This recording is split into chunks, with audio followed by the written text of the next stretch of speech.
کاش آدما که میخواستن به هم آدرس بدن مثل سهراب آدرس میدادن. ازش پرسیدن خانه دوست کجاست؟ در فلک بود که پرسید سوار، آسمان مکسی کرد.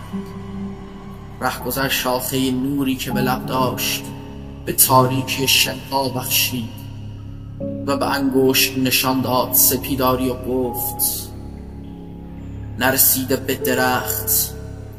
کوچه باغی است که از خواب خدا سبزتر است و در آن عشق و اندازه پرهای صداقت آبی است. روی تا ته آن کوچه که از پشت بلوغ سر به در می آید. پس به سمت گل تنهایی می پیچی، 2 قدم مانده به گل پای فواره جاوید اساطیر زمین می مانی و تو را ترسی شفاف فرا می‌گیرد. در صمیمیت سیال فضا خشخشی میشنوی، کودکی میبینی رفته از کاج بلندی بالا جوجه بردارد از لانه و از او میپرسی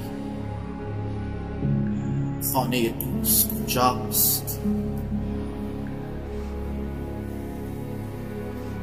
پاینده باشید.